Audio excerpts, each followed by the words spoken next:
Hey there, folks. Welcome back to our channel, where we break down everyday tech and finance tips to make your life easier. Today, we're tackling something super useful: setting up a standing order with Barclays in 2025. If you're tired of manually transferring money for bills or subscriptions, a standing order is your best friend. It's an automated payment that zaps money from your account at regular intervals, like clockwork.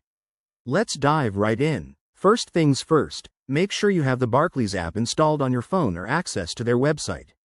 It's 2025 now, so everything's even more streamlined with enhanced security features.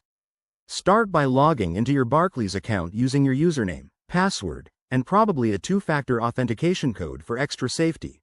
Always a smart move to protect your funds. Once you're in, head over to the Payments or Transfers section. It's usually front and center in the dashboard. Look for the option that says, Set up standing order, or something similar. Barclays has made this really intuitive. Now, you'll need to enter the details. Who you're paying, like the recipient's name and account number. How much you're sending, and how often, such as monthly or weekly. Don't forget to set a start date and an end date if it's not ongoing.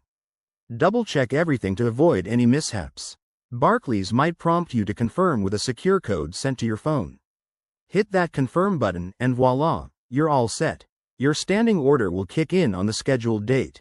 Pro tip: keep an eye on your account balance to ensure you have enough funds each time, and review your standing orders periodically through the app to make adjustments if needed.